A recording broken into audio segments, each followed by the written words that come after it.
So establishing, I would do like, Yeah. 2 Batman movies, 2 Superman movies, Yeah. and then maybe a Wonder Woman and the Aquaman movie or movies You could do separate, and then do a Justice. Yeah, you could do that. I wouldn't even necessarily call it. I mean, I guess you could call it the Justice League, or you could do like Marvel did for Marvel's The Avengers. You could do DC's The Justice League, DC's to kind of differentiate it from the Joss Whedon one.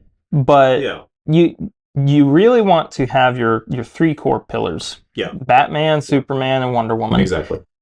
Aquaman can come in as an ancillary character. Like Black Widow, for instance. I would introduce him in Wonder Woman. Okay. To me, that makes the most sense for suspension of disbelief. So have the Atlanteans and the Themyscirans have a huge amount of history. So it makes complete sense. And then, say if you wanted to bring in one of the Green Lanterns, you can introduce a tie to Green Lantern or a tease for Green Lantern in Superman. I mean, you could even do 2 Batman movies, 1 Superman movie that teases Green Lantern. You do Green Lantern. Yeah. A Wonder Woman movie that teases Atlantis. You do Aquaman, and then you do the Justice League. Right. You don't even have. I mean, you could have a Flash movie in there. Flash movie. The thing is, there's so many core members.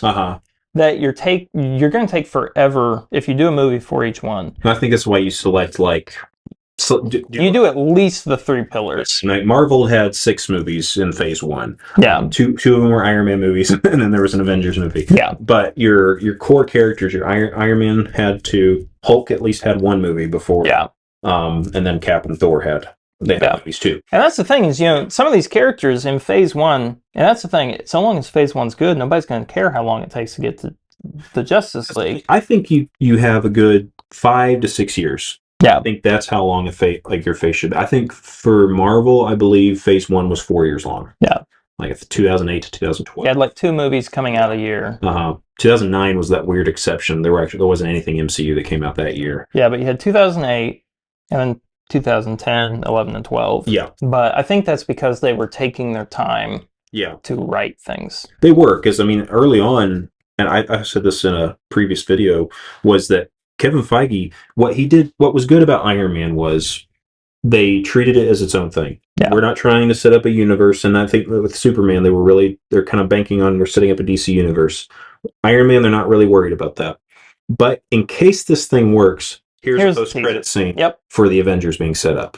And if we can do that, wonderful. If we can't, at least we made a good Iron Man movie. I think, with the DC deal, I think if you were to do a Flash movie and tease it, I think you would tease it at the end of the first Batman movie. You could easily do that, yeah.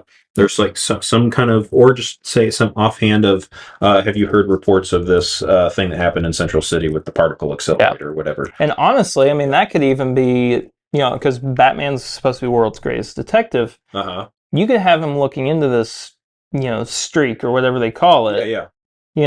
Maybe after the Flash has had his movie, maybe in Batman 2, there's a moment of team up where Batman's kind of investigating this, and where Batman becomes the Fury character, shows up, and that's my deal. Is I think Batman should be, after he's had at least 1 movie, I think he should become the Nick Fury character, because in certain runs of the comics or cartoons, he is the person that assembles the team, and he assembles it because what if he turned bad? Yeah, exactly. That's what his plan for. His antidote. That's his kryptonite. It's the Justice League. Superman asks him in Justice League Doom, the animated movie, is like, so say if anything happens to us, or say anything happens to you, what's your plan?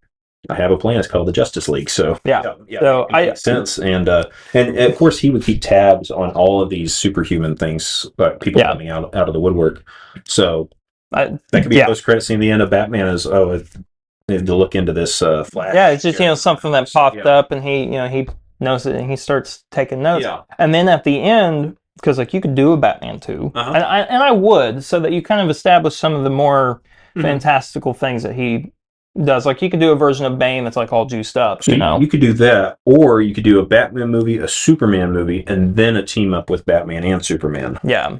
So, and that was kind of my thing for if I was to go back and you could do a world's finest movie. Yeah, if I was going to go back and restructure the DCEU, what I would have done was I would have done a Batman movie, Superman, and then Wonder Woman. Yeah. Maybe not in that order, but at least those three first.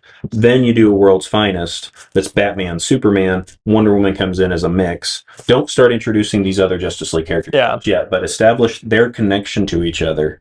And that they're at least aware of each other, Don't kill Superman in the second movie, because that needs to be saved for, like, phase 7 or 8 or whatever. Oh my goodness, yeah.